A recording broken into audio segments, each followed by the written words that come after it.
Will be on the clock 1 week from today at the 2026 NFL Draft in Pittsburgh. Washington owns the 7th overall pick, the second top 10 selection for general manager Adam Peters in his third draft with the team. We did pretty good the first couple times. John Durant is out in Ashburn, caught up with Peters earlier today. All right, John, any indication on which direction Washington might go?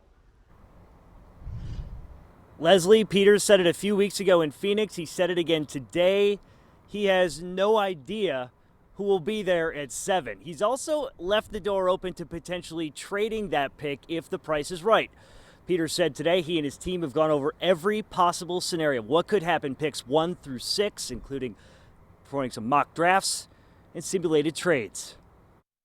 If this happens, then what do we do? If this team calls, what do we do? What does that look like? Do we want to do that? Do we want to go back that far? Who's going to be there and all that? He's a man with a lot on his mind, with a chance to pick a franchise-altering player at 7.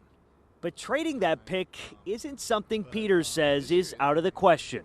I don't foresee us moving up, but moving back just depends on the circumstances. But we're not like, I don't want to say we're not actively trying to move back. We're always assessing our options and making sure we're ready, and then understanding who's going to be there at certain positions and certain spots, towards the middle to the later part of the first round. But and just being prepared for that, but not really actively trying to get out of that at all. General managers will be under a bit of a time crunch this year, only given 8 minutes to make a first-round selection, not 10 like years past.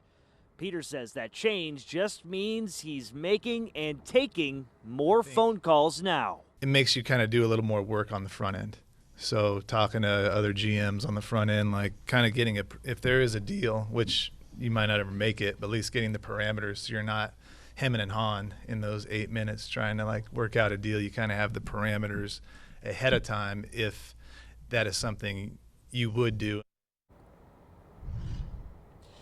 And what position group might the Commanders target with 7th overall pick or anywhere in the draft? Well, Peters said today he doesn't get caught up in positional value because it can distract you from selecting the best overall player that can help your team. But Leslie, Lorenzo, lucky for us, in a week's time, we're going to have all these answers. I love everyone talking about it already. I know. They're like, you should go with this person. Yeah. Do that. Doing Adam Peters' job for him. He's like, I don't know. I'll figure it out when I get there. Yeah. All right. Thank you, John. And you can stream our special coverage of the NFL Draft right now on WUSA 9+. Our Wisdom Martin and some former NFL standouts are talking about what the team could do with that 7th overall pick. Stay tuned. We'll also be in Pittsburgh bringing you all the action as the NFL Draft kicks off 1 week from today. We'll be right back.